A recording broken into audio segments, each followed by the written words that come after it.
Ya ma da. Hold on, let's run that back, man. Let's run that back.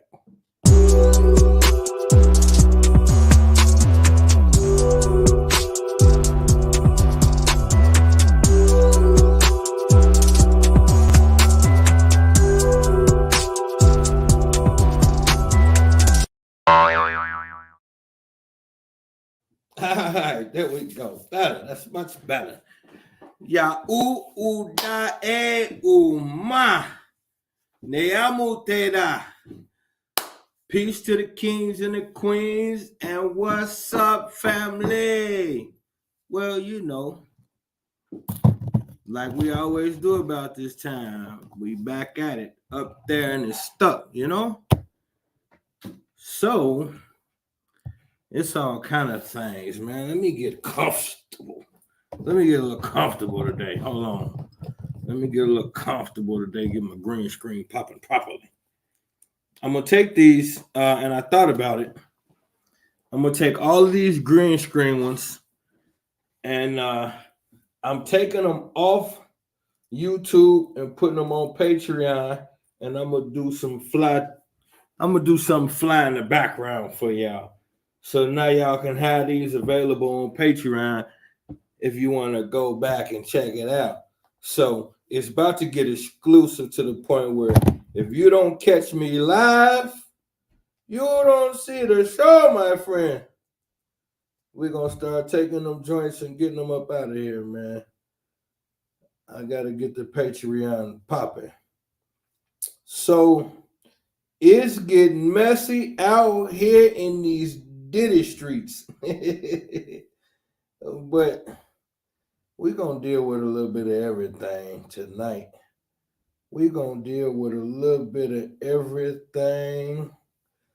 I'm just sending out the information, getting people time to get in here.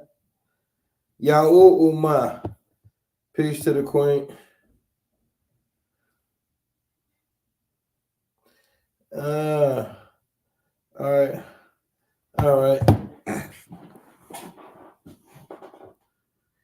I'm just letting everybody know we're in the building.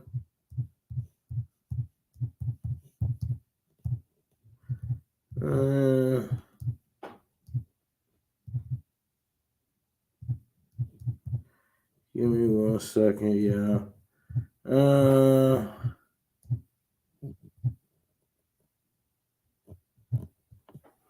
1 second. All right. We going to oh yeah. I'm sending out all of these oh, well, I didn't know you was watching. You ain't say nothing. Peace, Queen. Y'all know my counter be fucked up. It only says one person up there. So I don't know. I don't know who's in the room. It says one person, baby. I'm sorry. All right. So there's it's getting so all over the place. And these Suge Knight shows is really fucking these people up. Because I don't know why he decided to start. Well, I know why. It's how he can make a couple of dollars and stay relevant. But these Suge Knight radio shows, I don't know if y'all be listening to them, but every once in a while I catch them. Suge Knight be fucking these people up. Suge Knight be fucking these people up. And now so there's where do we start? All of this is going to tie into what's currently going on. And this is a thing. It's not just because I see a lot of black folks getting confused. We get on the wrong side of things too frequently. So now we're trying to turn this into all of these times when I tell y'all it's a black thing, you don't got shit to say.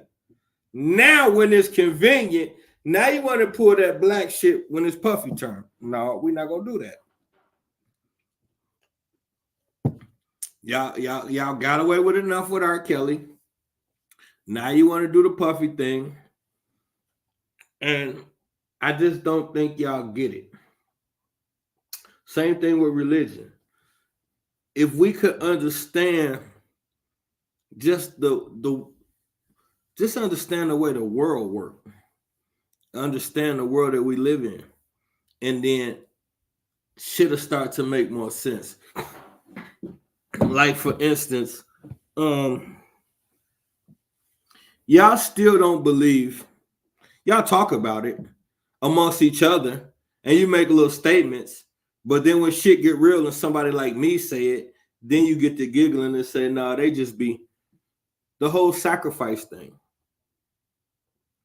I know it's hard to wrap your mind around that concept because believe me, I just realized this very second that it's not fair to some of y'all how loosely we throw around certain ideologies like we didn't just say some wild shit. So the concept of your favorite rapper, the guy you like a lot, and you've been watching this person from the beginning of their career, because that's what we do. We'll catch somebody early in their career that we really feeling, and we'll follow their career. And then we see so many things from our perspective that we consider, oh, that was some real shit. This person is thorough. Then we put that with what we hear in the music, and we formulate a thought process. This person is thorough. So when somebody comes to you and they shake that foundation, it's hard for you to comprehend, like, my favorite rapper killed somebody, set up a family member, set up their best friend to die so that they could advance. And I know that's a hard concept to swallow. Now that I even think about it, I think maybe I took to it too easy, because that's a tough space to believe, to think about that. You've been watching this guy 15 years, 10 years, their whole career. You haven't seen nothing flaw in them. And then somebody like me say, when their best friend died, I say, yeah, that was a sacrifice. Now you're going to get offended, like, come on, man. It's real shit happening to real people. These some real guys. That's his best friend. How dare you say that? I get it. So then let's do this.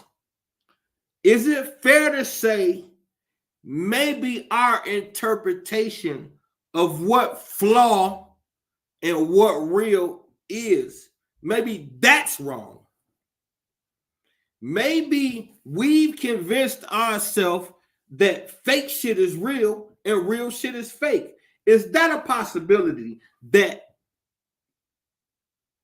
the reason why we can't see the flaw in certain people is because of flawed thinking already?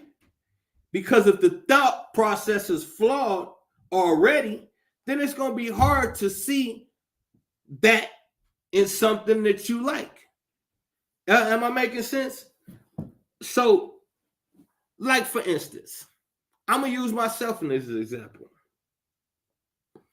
I used to really, when I was really into rap like that, and still to this day, I don't, and this is why I don't listen to rap. This is why I don't really listen to rap.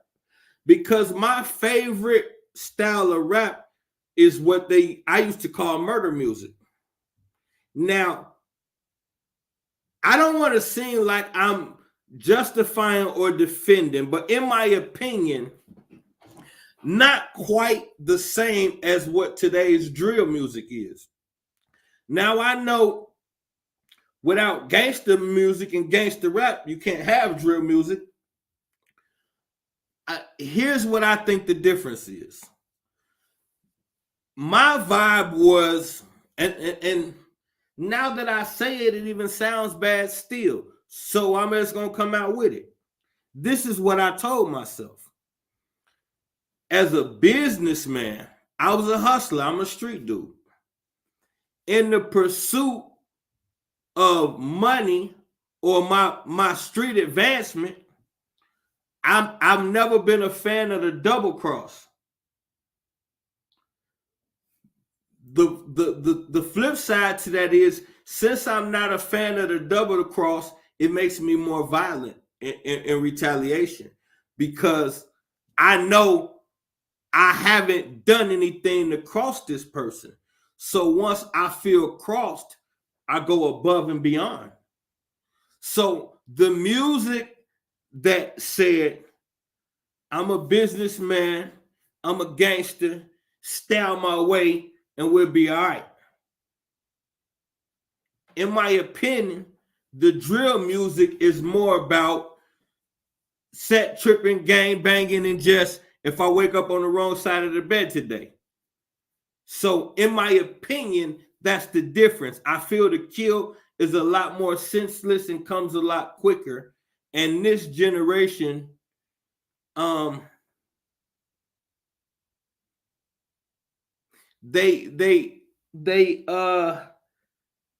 side with evil a little bit quicker.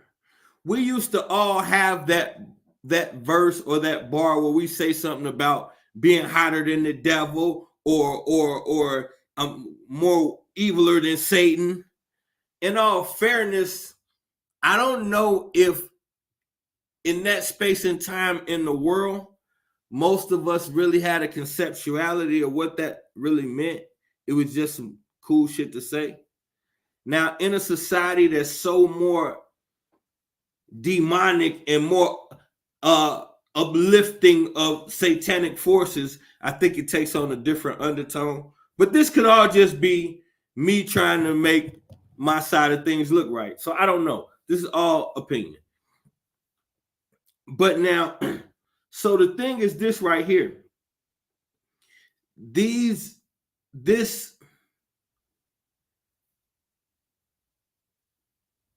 music could taint your ideology, because the music becomes a lifestyle. And with any lifestyle, it's systematic. So whatever lifestyle you choose, let's break this thing down the right way. Let's be completely fair and let's break this thing down the right way, because it all boils down to lifestyles and conceptuality. Lifestyles and concepts. So a lifestyle is supported by certain concepts. And these concepts, once they become multiple concepts, they formulate a way of thinking and being and living. So now, I think, Kinfolk, what's going on? Broski. So I think now, if we're talking about conceptuality and then lifestyles, so then let's do it like this. When I was a teenager, my home living got pretty raggedy. And it just is what it is. So at that point, I was in a situation where I couldn't get much sleep at night. We ain't got to go into the details. It just, my situation was rough. I couldn't really get much sleep at night. And so that caused me to, it was the summertime, and that caused me to be late for my summer job more than I should. And so the boss told me, he sat me down one day and told me he really liked me, and I was the only black dude. I'm a teenager working through a program with all older white men doing landscaping. But you know, they crack jokes, I crack jokes, so I grew on them. They started to rock with me. So now, dude tell me if I miss another day or if I'm late, unfortunately, he gonna have to let me go, but he don't want to. So now, like I say, I'm always up late at night. My liver situation kind of fucked up, so I can't really get to sleep like I want. So now, I slept with my clothes on to make sure I wouldn't be late for work. The alarm clock went off. I obviously didn't hear it, but I heard my window was right there. I heard the bus drive past. Now the bus goes all the way to the end of the block, turn around and come back. I'm at the middle. So if I take off running, I could probably catch it by I get to the top of the street. I'm flying. Soon as I get to the corner, I see it drive past. So I know I don't have a job anymore. I'm sitting around the neighborhood just doing what a teenager do, bumming, scumming, slumming. I get, back then, you used to get those 2 checks. You didn't get paid for like 3 or 4 weeks. So when you lost your job, you get 2 checks. Those 2 checks came. I didn't have a clue what to do, but the time where I was sitting around bumming and scumming, I had homies that was slanging. So now I was infatuated with young dudes having that much money. I used to get a $20 a week allowance and spent 8 of it on pizza right away. So now I holler at my homeboys and like, man, I need to make something happen. I got these 2 checks. I give it to my homeboy. He got a cousin that's heavy in the game. He shoot to the cousin, come back. I never seen drugs before until then, except for on TV. We locked ourselves in my basement and they showed me how to get it together, bag it up and shit. So this is all just because I'm a broke ghetto kid and don't got shit else. Mom and dad didn't split, dad sleeping out the car, mom's doing her. I'm really getting raised by Allied Drive. So this is what I came up with. So now, case in point, now this moment creates something that would later become a lifestyle. Now, instantly, at the end of the day, I got $500. That's the most money I ever had in my life. To me, $500, I'm 14, I'm rich. So now that changes everything. First thing I do is get up in the morning and go to the mall. And this starts the pattern of you hustle all day. You wake up in the morning and you go to the mall. So now, what this creates is every single day, if I'm making money, when you in the neighborhood on the block, everybody fresh. So it becomes a competition of who can dress the best, and everybody's going to be walking down the same street. But it's a lifestyle. Circumstances, situations, conditions create a lifestyle. So if I'm going to be shopping every morning, then that means I have to sell more and more crack every night to keep up this habit. And then now there's another thing that happens once things kind of slow down on the block. We jump on a bus and go spend some money. Go party, go whatever. Then it went from buses to cars. Then first it was just any car we could get in because we're young. Then after that, the cars got to get flyer and flyer. They got to have rims. They got to have sounds.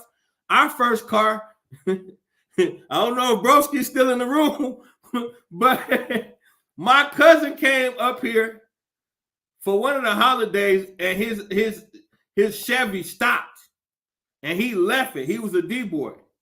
He called me back and said, cuz I don't care about that shit. If you get it started, you can have it. So Broski, uncle could fix any car. So we get fix the car. We take the house speaker. Broski used to have a house speaker that knocked. We take the house speaker, throw it in the trunk, That was our first whip. The radiator was fucked up. We had to just keep pouring water in the radiator. So we kept jugs of water. Broski, no, I ain't lying. We kept jugs of water in the trunk, and we rode around with that house speaker, and goddamn it, you couldn't tell us it wasn't live, baby. And then after that, we went in on a Delta 88. We upgraded a little bit. So shit. But none of us, now I keep it real. Broski came more from the shits than I did. I was a schoolboy. I was a schoolboy, a ball player, and a rapper. I'm just always was the type, I don't really care. Fuck it, let's skip class. I might not think of it, but if you suggest it, fuck it. We gang banging, fuck it, let's do it. We whooping them, fuck it, let's whoop them. I'm more like that kind of guy. So it's like a lifestyle though. Because what we're really doing is mimicking the older guys from the neighborhood that we look up to. Now, this is a lifestyle. So now, I said all that to say this. You can get locked into something that you didn't intend. And that's how we got to start analyzing this industry thing. Before we so quick to dismiss it and say it didn't happen, we need to understand, just like all of us came from a space where we got locked into a lifestyle and a pattern, it happened to everybody from where we from. So now let's take it a step further.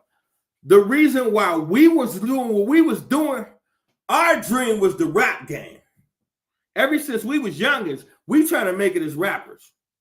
So that go hand in hand with being street guys. So you in the streets, you develop an attitude, you develop a quick switch, like don't play with me. It's all of these things you have to develop to survive and thrive in a lifestyle. So now the lifestyle that we got linked into is being gangsters. And not even just a particular gang, just a gangster mentality. And this is what drove us every day. So now the goal is to become the best gangsters we could become. Now, anybody on the outside looking in could judge, but we kids, we just going. It's a lifestyle. Now, if the goal was to make it into this rap culture, now let's switch gears to some people who may have been just like us. Some of the Puffies and some of these artists who at some point may have been just like us in the streets with ambitions to make it out as rappers or artists or entertainers.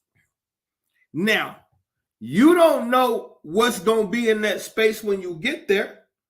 You just know that's the goal is to get there. Now, when you get there, as these guys like a Puffy, like a Jermaine Dupri, these are interns. So these are young guys that somehow ended up as an intern at a record company. 14-year-old guy. We don't know. At 14, I remember when I was 14. I don't know if I've ever told anybody this. I wanted to rap so bad, I opened up the tape case for 8 Ball and MJG, and I found a number, the executive number, and I called. I'm 13. I don't know nothing about nothing. This woman asking me all kind of intense questions, and I remember just saying, I just want to rap. I think she hung up on me. But you're driven by this dream and you don't know what it entails. So when you find yourself in front of somebody who knows somebody, just imagine what you turn into. you turn into someone. First of all, you're a fish out of water. Then you're in a state of idolization. So you really are in danger because you don't understand anything going on and you're envious of the situation. Now, you have to take yourself back some years for this to make sense. We look at the record companies through the lens of today.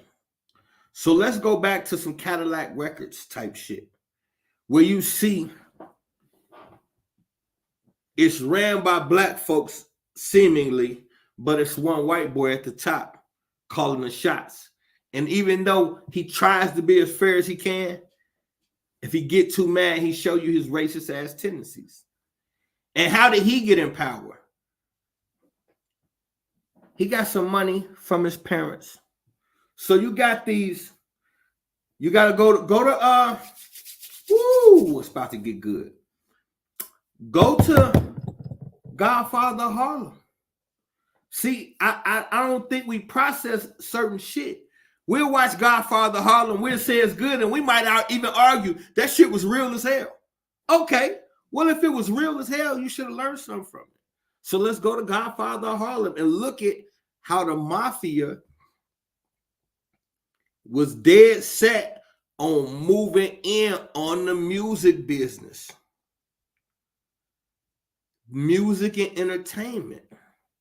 So it starts out like this right here. If you are a up and coming or number one anything, a fighter, a ball player, actor, anything, after one of your shows or one of your movie premieres, somebody gonna walk up to you in the hallway as a fan. And in the middle of that conversation, you're going to find out a couple things. You're going to find out that the company you work for is owned by this guy right in front of you. Therefore, you are owned by this guy right in front of you. And since y'all haven't met, you're going to have to start paying this to these people weekly in order for you to stay in the business and stay safe. Just that simple. This is how, if you go back into the mafia days in the 20s, and you can look and see how the movie scene was flooded with mobsters. And the mobsters was backing the actors and actresses. You want to play a gangster in a gangster movie in the 1920s, 1930s?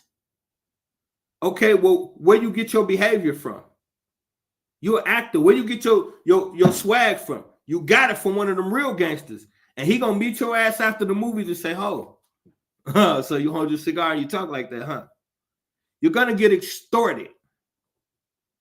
This is why in the 20s and 30s and 40s, you seen the mob was always in the nightlife around the celebrities and the entertainers because they was extorting Hollywood. So what does all of that have to do with anything? So now let's fast forward. Like we say, you look at the Bumpy Johnson situation and you see they was taking over the music business then. And then once they extort the record company, then they were taking their sons and their grandsons. They don't know shit about the music, but their sons and grandsons listen to this bullshit. To them, this is jungle music. We don't give a fuck what these jigaboos talking about. But I could see my daughter and my son bopping to that bullshit. Okay, well, find out who the fuck that is and let him know he worked for us now. It's that simple. And after a while, we're going to go further up the ladder. Okay, we've extorted enough penny ante, these artists and entertainers that usually become dope fiends. Ain't no longevity in that. Let's start the record companies and the movie business.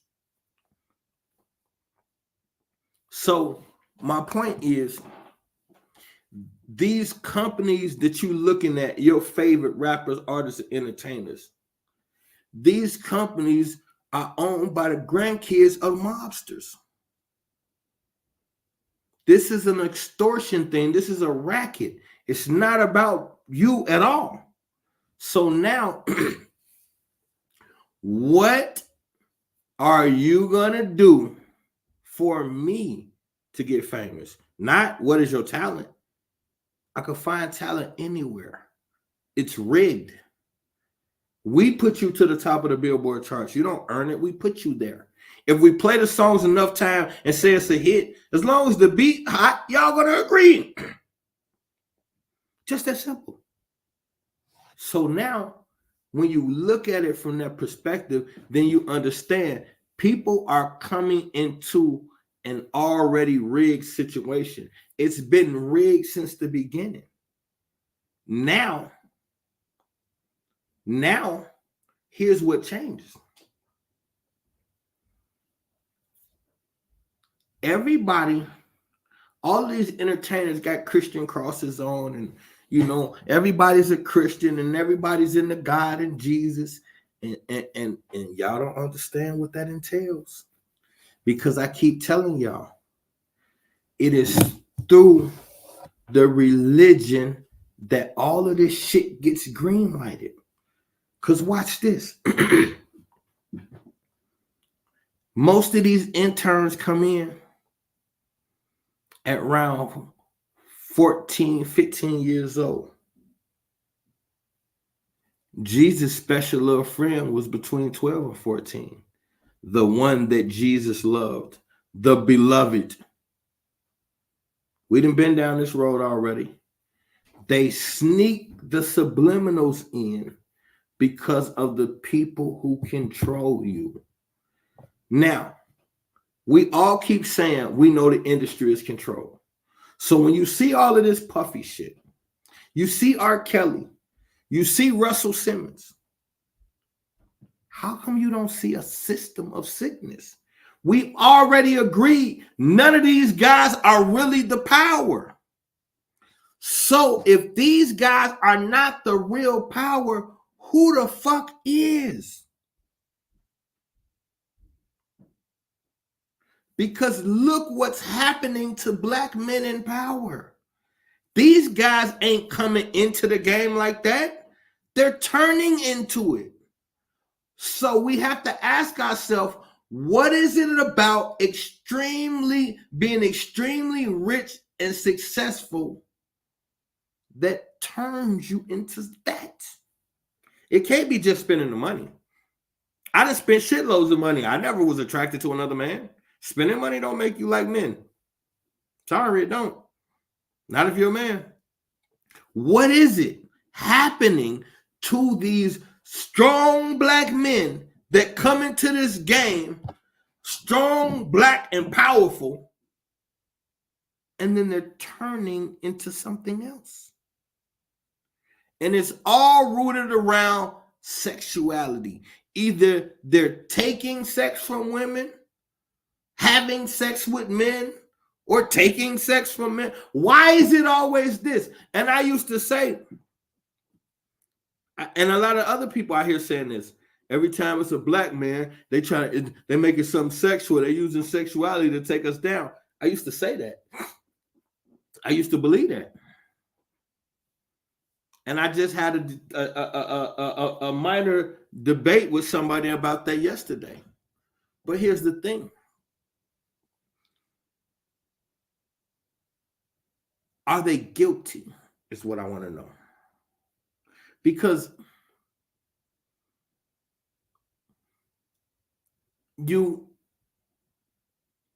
I was listening to Judge Joe Brown, and he was saying about how Tina Turner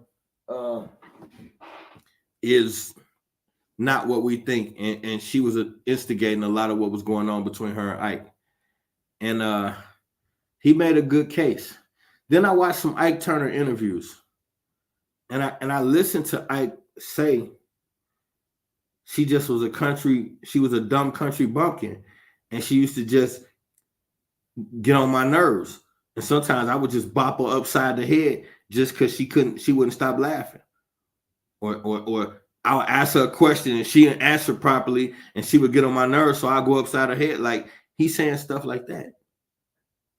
And like it's normal in an interview to just get tired of your wife and bop her upside the head. Like, and times was different back then, but you could look at this man and see he was abusive. You could see it in him. Now, to what extent the movie embellished and glorified, I don't know. But he definitely, I can tell he was abusive. R. Kelly. A lot of people sitting here arguing that he didn't do it and the girls wanted it there. Isn't this the same guy that said he was sexually attracted to his mother? Either his mother or his auntie. One of the two. He was sexually attracted to either his mother or his auntie. And was getting fondled or some shit at an early age. And then he comes clean and says that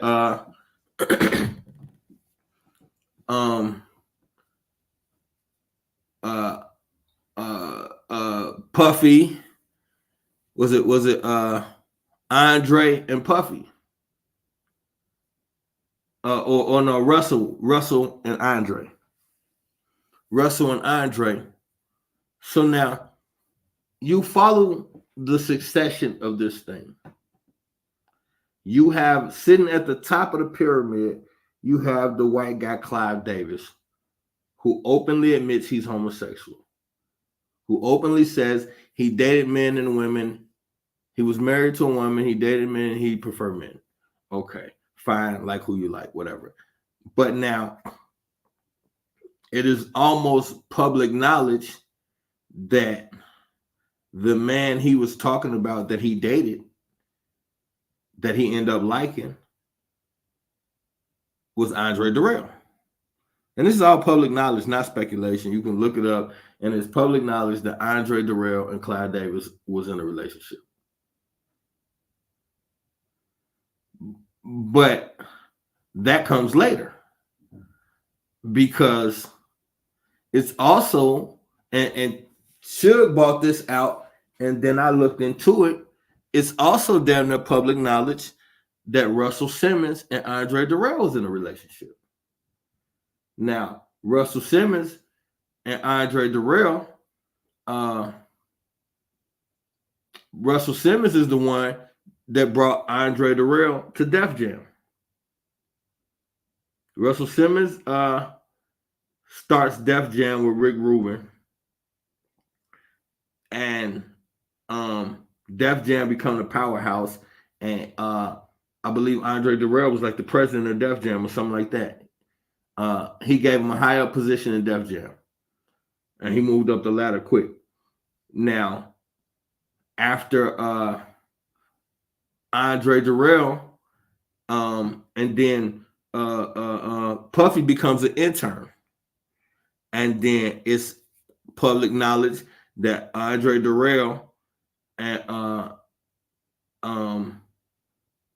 Russell Simmons used to use Puffy for their little boy toy. This is all shit that people know about. This ain't just like no shit I'm making up. This is shit that was the conversation of that time period. It's multiple people backing this up that they knew that this was going on. And so this was the shit that Jaguar Wright was talking about, but I just hadn't really looked into it yet until now. So now you're gonna notice a web and a pattern. So now Andre, now at that time Russell was the main man. He was the industry playboy with all the girls, and he was the powerhouse that everybody loved. He brings Andre in, and him and Andre was inseparable. A lot of people started rumoring about him and Andre being in a relationship. Now, they also bring Puffy in as an intern. Andre Durrell liked the Puffy, brought him in as an intern, introduced him to Russell, and they used to pass them around. That was their little toy. So you catch the three of them together a lot. Now, after that, Puffy and Andre Durrell end up bumping heads a little bit, and Andre Durrell fired Puffy. Puffy starred Bad Boy, and then somehow Andre and Durrell and Puffy end up still rocking with each other though. But now you got to think about it. The Kim Porter thing has something to do with Andre Durrell. It's alleged that Kim Porter called Puffy and Andre Durrell and was about to write the tell-all thing about it. And so since Kim Porter, a lot of this shit is laced with blackmail. Now, Kim Porter had blackmail on them too, so they got rid of her. And they also say that it was some Andre Durrell mysteriously died, and they say Puffy did that too. So now I don't know. This is all speculation, but I do know that you watching the succession of people and patterns. Now you can look at the pattern of Puffy and what he did to Justin Bieber. You can look at Biggie, and we found two things on Biggie. We found he did a video with a transgender as one of his main video victims, and he also got underage girls in his video. So this is how the game really go. We got the audio of Biggie flirting with this guy underage sister. He had to tell him, "Yo, Big, my sister only so Big trying to shoot a video with her and invite her out to the house and all kinds of. So this is the norm. Remember, we're talking about lifestyles, patterns, and behaviors. So this is normal behavior. Somebody got to tell you it's okay to do this. Because at any minute, people could pop up on you. So somebody got to let you know that this behavior is okay. But if it's being done to me, that's how I know it's okay, because they did it to me. How they going to tell me not to do it if they did it to me? So now you see the succession. And now a lot of people say Puffy's just doing what was done to him. And now I told y'all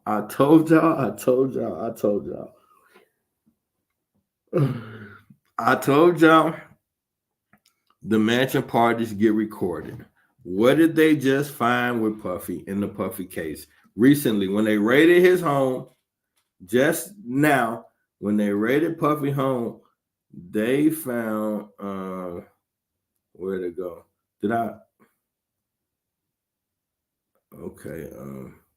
Mr. Combs had hidden cameras in every room of his home, has recordings of several celebrities, artists, music label executives, and athletes engaging in illegal activity. These individuals were recorded without their knowledge and consent.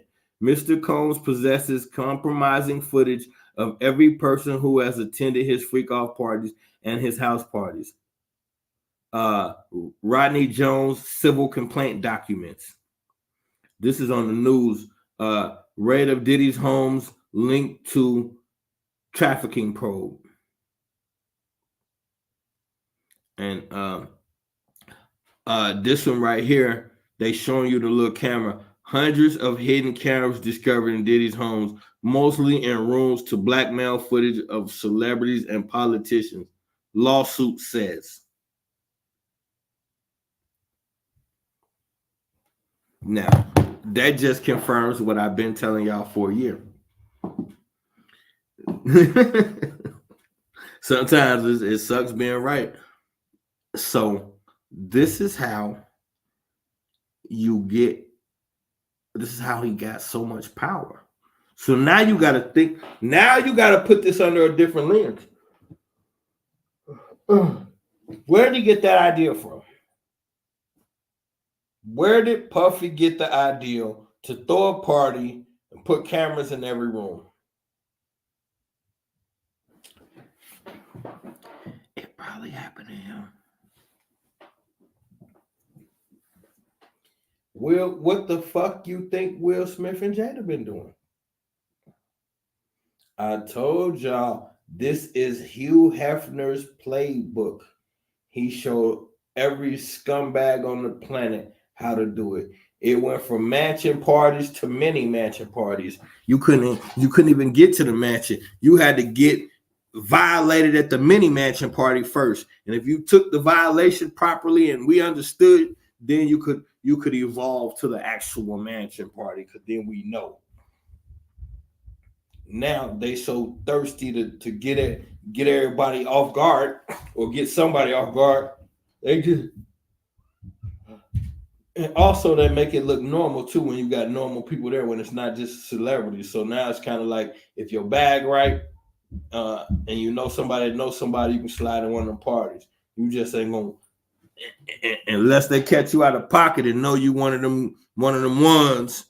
You ain't gonna get into them back rooms. You probably want to be back there no way. Back there smoking a cigar with a toga on with Puff. One of you Negroes wearing togas with Puff. Yeah, buddy. Well, buddy, don't let the general talk. Don't let the general catch one of you Negroes in a toga on the internet. That's all I'm gonna say. So now, here's the problem. This is exactly how they ran the plantation. Whoa! You didn't think I was going there, did you? He slips, hook, and this is exactly how they ran the plantation. I told you, the white boy can't stand you niggers. So I'm not going to be around you niggers unless I want to rape one of you. So if Massa can take whatever he wants, he put one of these niggas in charge and give him a whip. That nigga in charge with the whip is Massa now. You think he not going to abuse that power? Because he learned what that whip could do. He learned what that position of power could do. He don't got access, but he do now. This is why they kept slaves indifferent with each other, segregating amongst color. You lighter, you darker. You a house nigga, you a field nigga. That's why the tension was always kept in place. Because if you keep the tension in place and you position everything properly, the plantation will run itself.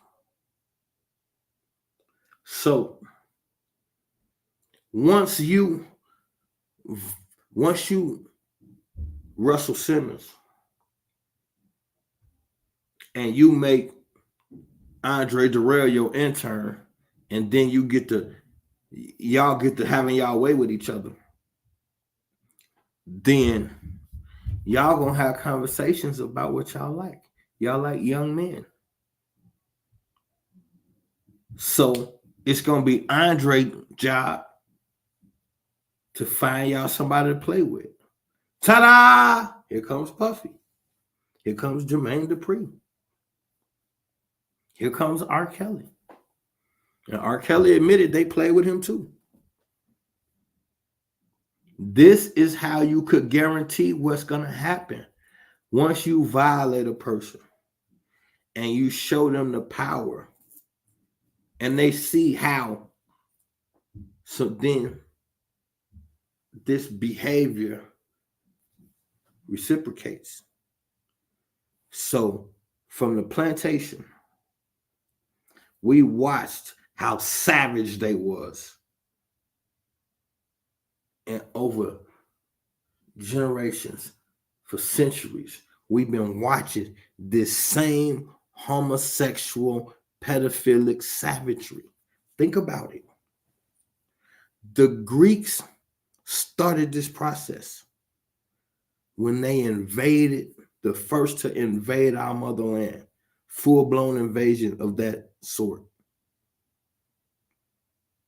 because they took it over and never gave it back.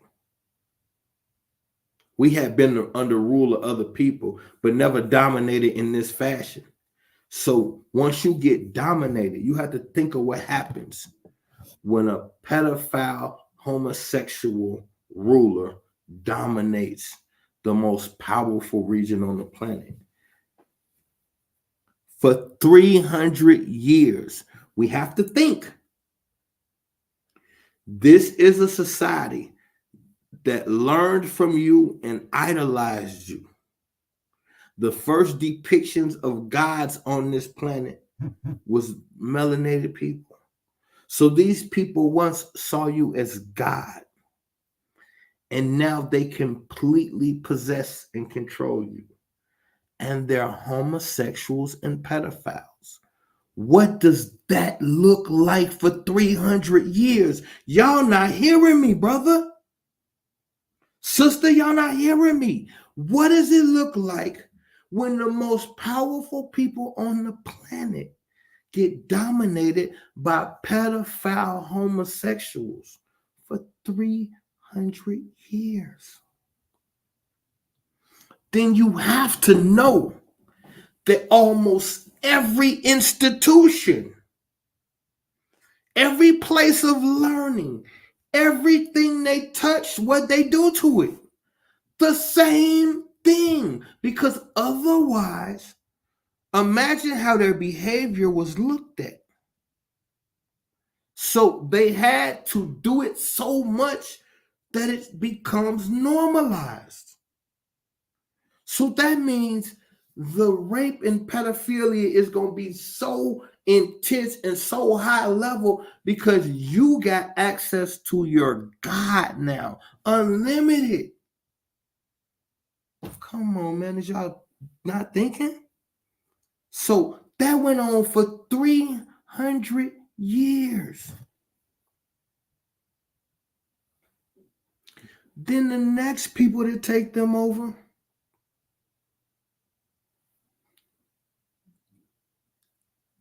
are the mini-me's of the last people.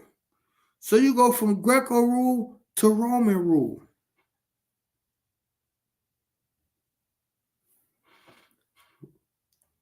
"300 more years of homosexual pedophilia." And then what happens? You have the Greco-Persian Wars. They make an offspring of themselves and they rule you for 700 years. And their thing is castration and little boys. The Arabs love little boys and castration.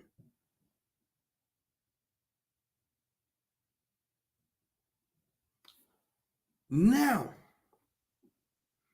you come from out of that into the hands of European rule. And surprise, they're into pedophilia and homosexuality too. There were twice as many men on plantations raped than women. That's the part they'll never tell you. So, from a psychological perspective, for the last 3,000 years, damn near, you have been oppressed by pedophilic homosexuals. Just think about that. For the last almost 300 years, you have been oppressed by pedophile homosexuals. And now when you get to America, you face this same homosexual pedophile thing. Master on a plantation got plenty boy toys. So they would never honestly tell you how many homosexuals came off that plantation. This is the part of history we don't ever deal with. This is the nitty gritty. You have no idea. Everybody that came off that plantation wasn't okay. Look at the behavior of black men in the early 1900s. All we did was, well, not all we did, but we heavily raped and beat our women. Now, how is somebody who just experienced this on the plantation could come and do it to their woman and their child? Because these things, rape and pedophilia, are inherent. More than likely, that comes from it being done to you. And that's a fucked up psychosis to think that somebody who was harmed like that would do it to somebody else. But if it gets done to you enough, it rewires you. That's why they do it to the youth. Because, see, this is sex magic. They know what they're doing. Not the little guys, but the ones who started it all, they know exactly what they're doing. It's a sex magic. Why did my brother call me every week during the show? Every week. Like, bro, it's the same time. I haven't changed it. This is sex magic, though. You heard, I hate to get too graphic, but we here now. Y'all heard Orlando Brown explain panda eyes to you. And I be scared to pull up stuff now because they be striking my channel so much. But this shows you that they're all in on it. So Orlando Brown breaks down what panda eyes is. And you can look up celebrities with black eyes, and you'll see charts of celebrities with black eyes doing interviews or showing. And you got to think, getting a black eye is not common. So how has almost every celebrity had a black eye on several occasions? You got to think, see, we don't, it's just little shit. It's not common to get a black eye. It's just not. But every celebrity done had at least two of them. So Orlando breaks down when, disclaimer, excuse me, it's about to get real ill. Sorry. When you're being sodomized, there's like a vertebrae back there that when they bust it, it'll bust like a blood vessel in your eye. And that's where the black eye comes from. He said, and once you bust that or pop that or however he explained it, he said, as a person turn animalistic, you can down there make them do anything. This is sex magic. So if Orlando Brown knows that, why does Orlando know that? What made Orlando look into that? And then they show you this episode.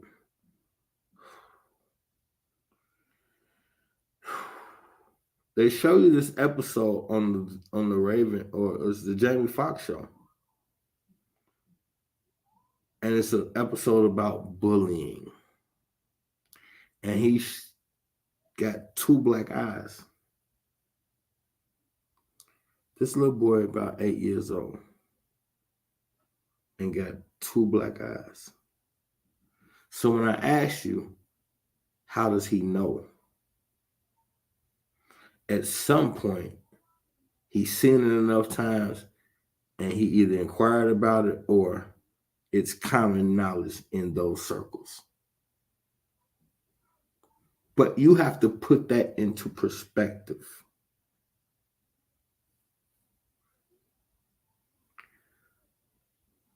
This is an 8-year-old boy, 2 black eyes. He's on the set of the Jamie Foxx show.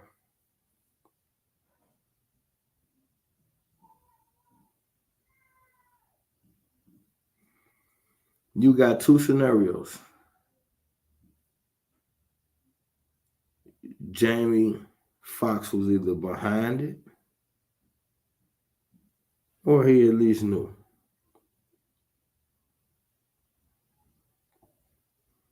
Do y'all understand how fucked up that is?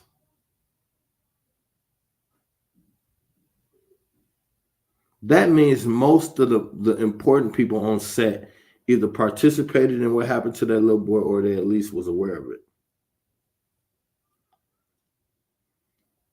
So now,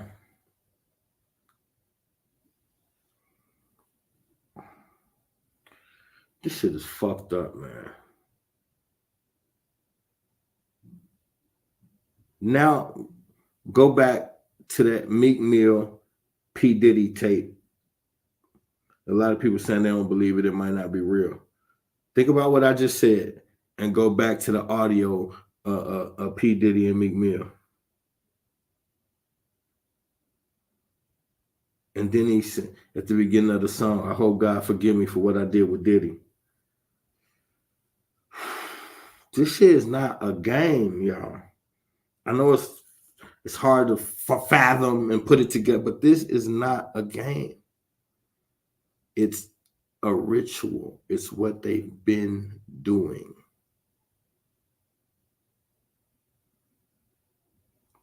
And they're not going to let you be one of them without that, because that is the signature of them. So for everybody trying to decipher if the person they like is with these guys, just understand something. That is not just an activity for those who are like that or those who are easily manipulated. No, that is who they are. You cannot be a part of them without that. Why? Not because I say so, because that is who they are. It's what they are interested in. It's what makes the whole thing go round and round and round.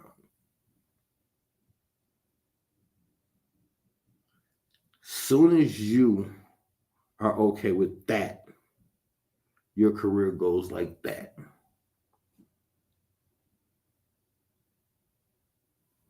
And so now you look and we attach the pedo shit to the Bible. And 1,000 times I've attached the homosexuality to the Bible.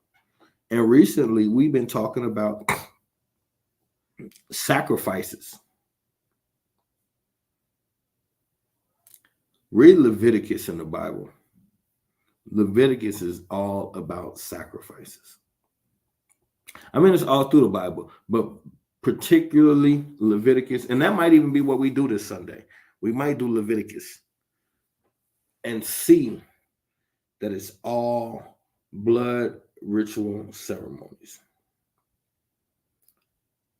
And then we was just talking about that firstborn, how Yahweh wants your firstborn. What a coinkydink. That rapper dude just lost his 15-year-old on Easter.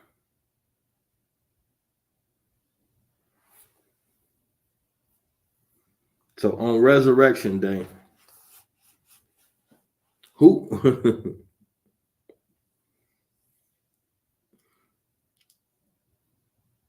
we gotta grow up, man. We gotta get past this. They would never do it. It could never happen. Bullshit. They did it. It's happening right now. And if we just understood, and we've talked about it before, the importance of blood and how blood is the highest, most concentrated form of energy in existence. So that's important. That's very important, because that means when they're doing sacrifices, they are taking energy and using it to manifest. They're taking raw, pure energy and using that to manifest things. It's a cheat code to get what you want. If you're not going to be right, the universe will reward what's right. And if you ain't going to be right, then you can use the cheat code, which is blood. That's what they're doing. And so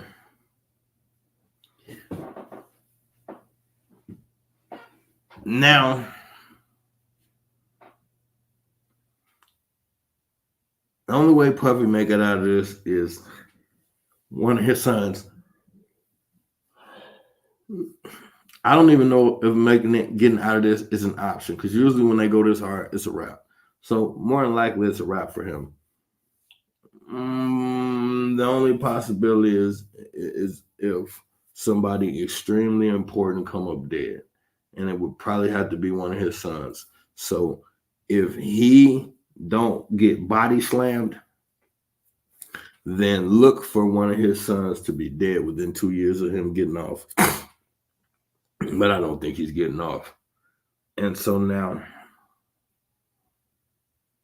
Russell Simmons fled the country. He fled the country, and now he's in Maui, Indonesia. No extradition laws. He said he's out there pursuing his yoga and getting at one with Buddha or whatever stupid shit lie he told. He sold all of his properties, all his American properties, close to like 20 million. And he comes back and forth to America, but he's no longer officially in America. He was facing 18 rape allegations, 18, stemming back from the 90s. And now, I'll be honest, some of his scenarios sounded fishy as hell. At the same time, there is not one part of me that believes he's innocent. Now, what they will do is, it might only be 4 allegations, but or 5 or something like that, and they'll throw the other ones on there just to make it thick. Yeah, I think they do that with everybody. But nevertheless, so now we said Russell Simmons, Andre Durrell, we said Puffy, we said R. Kelly. Well, let's look at Puffy. Russell Simmons built his career off being a ladies' man, a playboy, hip-hop mogul, blah, blah, blah.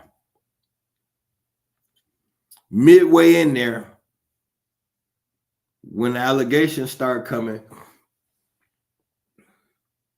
he turns into this yoga guru, and he's all into tantra and all of this shit. So now he's a man of peace. He's been getting accused of rape since the 90s. But now he's a man of peace and he's into yoga and all of this shit.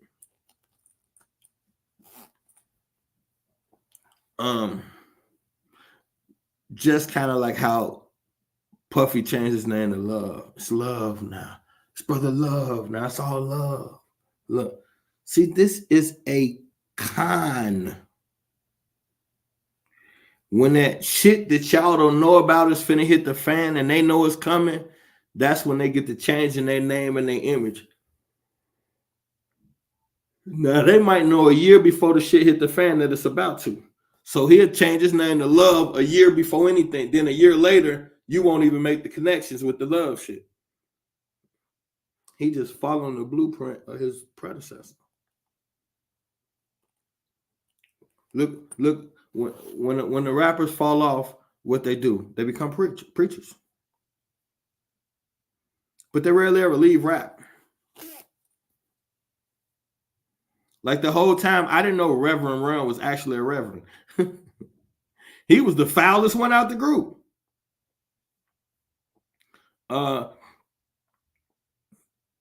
Which happens to be Russell Simmons' brother. And if you ever watch that Reverend Run show and you think he ain't sweet as fuck, something wrong with you.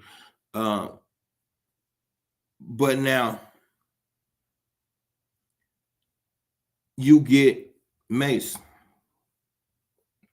Now, if you could look at them pictures of Mace when he was with Puffy, oh my goodness, them pictures so sweet with him laying his head on Puffy's shoulder, and he said, "I was Mace. P. Diddy named me Pretty. So Puff sweet as hell, and then calling you pretty." And now we got to go back to that story where Cameron say he go to pick up Mace and go to use the bathroom, and Mace got the pink joint on the counter, and Cam like, "Bro, you know what's that on the counter?" Mace like, "Oh, that's dudes. Just sitting on the counter like that, but it's your bathroom." I don't know, but he be having girls in here and stuff, so I don't know, man. Get that slow talking ass shit out of here. That's your bathroom. Why Puffy got a dildo in your bathroom? And why you ain't checked this nigga? Mace was living with him though. He liked boys, and he liked to force himself on boys, and you lived with him all that time, and he ain't never tried you. How come it was never? How come Mace never said nothing about no weird shit with Puffy? All he said was Puffy took the money. Never no weird shit. But when you look at them pictures though, with his head on his shoulder, I don't know, right? Now, Cameron, how you go from making fun of Mace and insinuating on the Breakfast Club that he knew what was up with that dildo, and now that's your business partner? So you don't care about the pink dildo no more, huh? But y'all guys, you got a $30 million check, so fuck it, huh? That's what's up. That's how this thing works. Now, are we really to believe that Cameron, the guy who made Pink popular, Mr. Hot Pink, y'all got Stephen A. Smith on y'all show. Y'all got ball players. Now y'all got all of these people. This is two gangster rap niggas that got the #1 sports show on the internet. How? Now Stephen A. Smith is on the show, and y'all got how? See, y'all still live in this world where, man, that's because that's Cam and Mace. You know, anybody, man. Stephen A. Smith and them don't mix worlds with rappers. Are you kidding me? Come on, man. Come on, man. We got to be quicker than this. This is a homosexual male cult, allegedly. But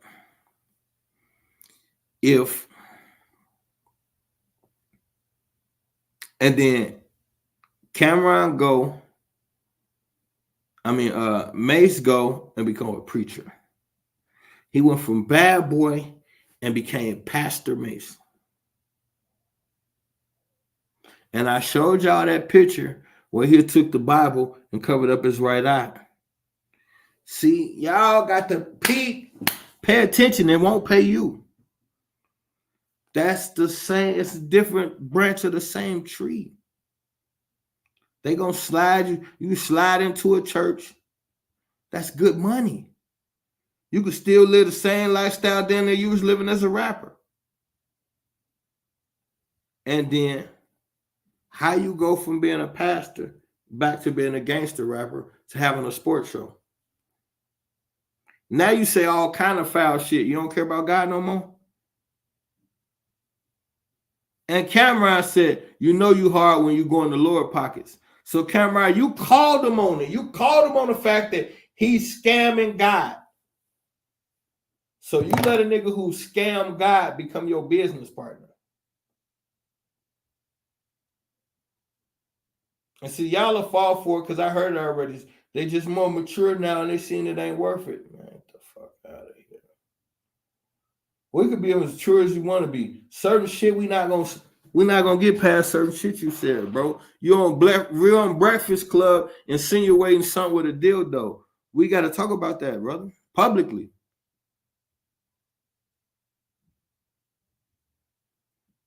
It's a lot of things that just don't make sense until they make sense. Like I said, Game talk about he hung with Puffy for 2 years. Then he cracks a joke like, we ain't make not one song. We was just partying. He. Game. Don't say that on TV. No, don't say that. You know, never say you was partying with Puffy on public TV. Don't say that.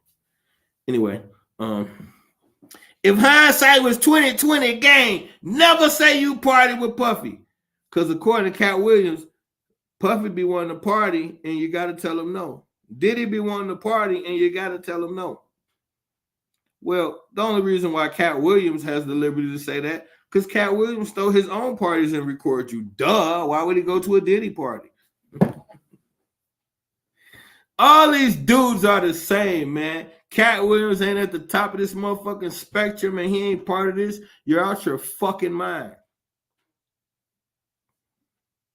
He tell us good information, though. I mean, they all snitch. That's fine. Keep snitching. Here's the thing, though.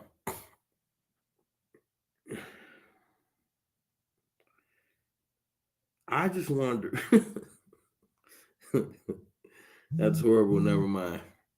Puffy, you're a sick bastard. I'm just going to say that.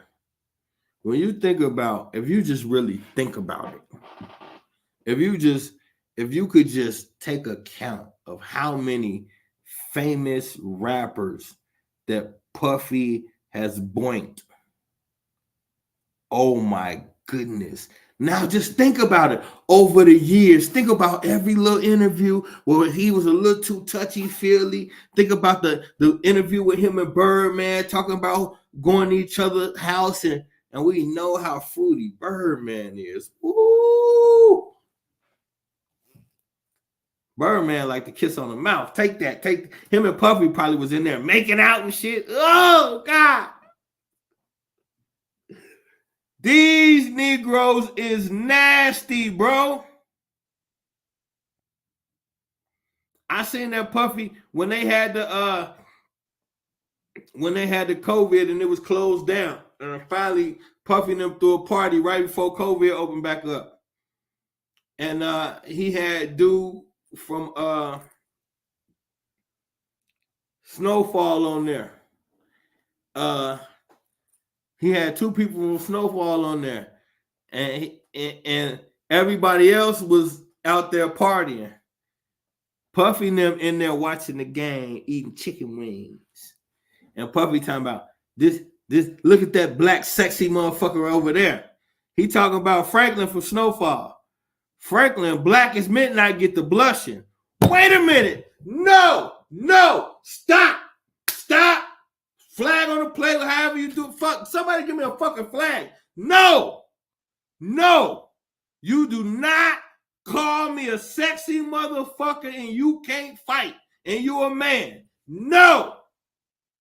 Your house or not, they'd have had to beat my ass and put me up out of there. I'd have went from eating chicken to what the fuck did you just say, bro?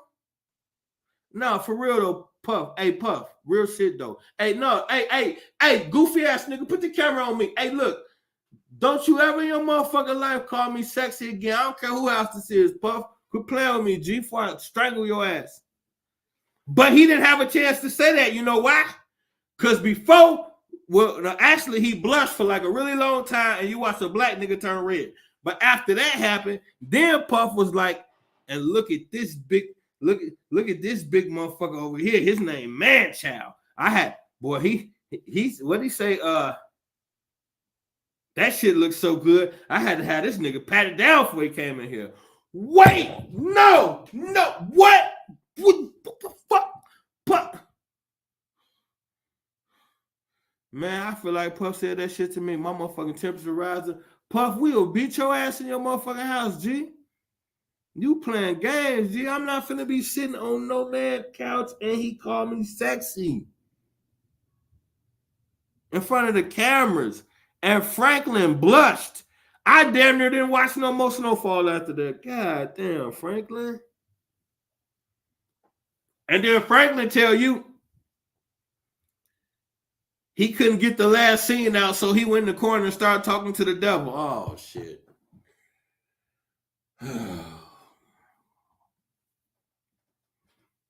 Man, when y'all gonna understand these fucking people weird? Why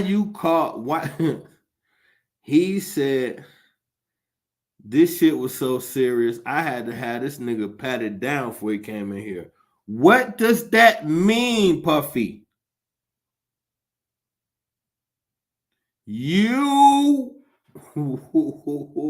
Now I go to y'all gotta go to what's his name? Ali Vegas. Is it Ali Vegas? We telling you about the mansion party he went to. And he say, when you walking up to the door, it's a big black nigga down there half naked in a tuxedo standing at the front door, and he gonna grab your balls.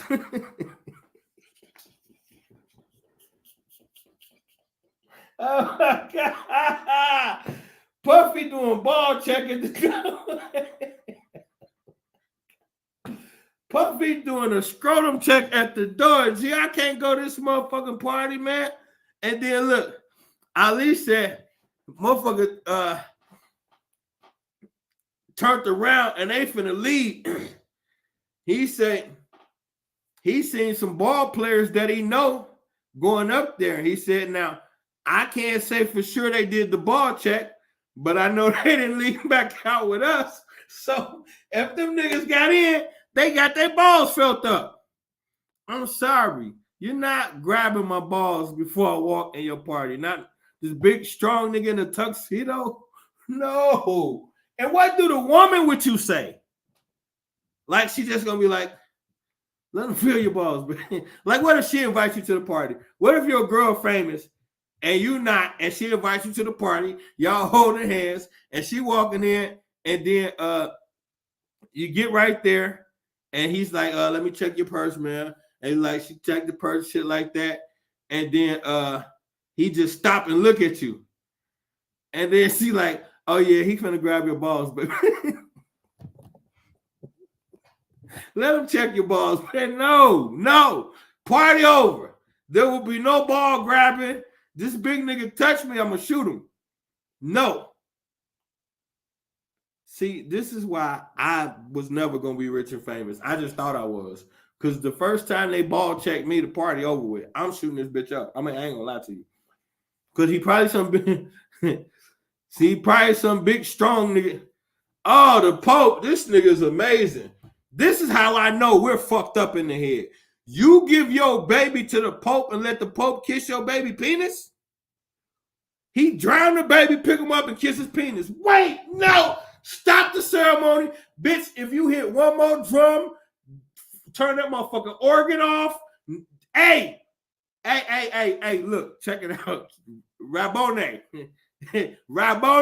my nigga. Bitch, I'll put your head in this whole bowl of water and hold it there during morning prayer. If you ever touch my baby penile region again, I'm sorry. You didn't put that shit in the little booklet. You said baptism, then we gonna eat the little wafers. You ain't say nothing about penile, nothing. Your head going in this little gold bowl, and I'm gonna count the motherfucking bubbles next time you do that shit to a child. And people just standing in line like, my baby next. Oh Lord, the Holy Father, my baby next. If it's a hell below, y'all all gonna go for letting that white man kiss your baby pecker. Nasty motherfuckers. We so brainwashed that just imagine standing there to get your baby baptized, and the pastor grab your baby by one arm and just drop him. Bring him up, dripping water. Already I'm horrified. Like, why the fuck did you just do that? Then he do some shit like this, sit the baby down and kiss his penis. Hey, I'm laughing, but it ain't funny. The reason why I laugh, because as I said that to y'all, I pictured me stealing on rapping. I picture me knocking the Pope out in the middle of mass, just dropping his own. I be done dropped the fucking. I be done knocked the Pope out and killed him in the middle of mass. That should have made the paper. Black man killed Pope. Oh my God. Why would you put that shit in there? I gotta go. I don't know what the fuck wrong with my wife, but she should have never did that. Because now I'm gonna be thinking about knocking the Pope out all night. I want to just catch this old motherfucker one. Woo. I know this 80-year-old motherfucker can't take a punch, but I promise you, boy, I promise you, he got one time for me to be in anybody church and he go to penis kissing. I'm gonna clean him up. It ain't got to be my child. I don't want to be privy to none of it. I'll put you this way. What if I walk in church looking for somebody? I'm just looking for somebody and they ain't coming out. We on the time schedule. Fuck it. I'm going to go in and get them. Just as I walk in, I see the person I'm looking for walking towards me. We about to go. But right before we could go, the Pope do the splash. Now after I see him dunk, I got to wait. Because if he do it, I'm going to do it. Then he bring the baby up, say, hold on, ass to the bullshit they say, lay the baby down, and go for the rabbi getting cleared. I'm going to knock Rabboni ass out in the middle of everything. They're going to be hitting this nigga with holy water and some more shit, trying to get him together. But he might be dead. I'm just telling y'all, if y'all see me on the 6 o'clock news next month for killing a rabbi, just hit my Cash app and know I did the right thing. That's all I'm going to say. It's just, that's where we at. All right, y'all. I'm sorry I wasted the last 10 minutes talking about beating up the Pope, but my wife did that, so my conscience is clear. However, I will be going to Clubhouse where there will be a lot more in-depth and better conversation than me beating up on rabbis. So if I offended somebody, don't call me anti-Semitic. I just don't like rabbi penis kisses. That's it. So either way it go, we're going to Clubhouse, Misinformation Nation / the Clubhouse room, the Misinformation Nation room in Clubhouse. Damn, I'm tripping. So that's where we will be at 8:30. Don't meet me there, beat me there, and we can really get into this conversation and finish it up. And I won't mention beating up the rabbi not once, I promise. Maybe once. But that's it. All right. And I think that's it. Make sure it's coming. It's coming very, very fast. It's the 2nd, which means we only got 11 days. I'm going to keep reminding y'all. April 13th, 7 p.m. Central Standard Time. We will be debating. And do I got the flyer here? No, I don't think I do. Let me see. Nope, I don't have the flyer, but I'll have it for you next week. But we're debating is there an historical resurrection of a man named Jesus Christ? So is the resurrection historical? Did it happen to a man named Jesus Christ? And can it be proven? I say it didn't. He says it did. We're going to meet in a square circle. I'm putting the title on the line. And, may the best man win. But really, I'm going to knock him out and keep my title. So, that's what it is. Misinformation Nation Room in Clubhouse. Let's do it. Knowledge is the only real power. Information is the only real currency. But the application of both is the route to divinity. I love y'all. I'm gone.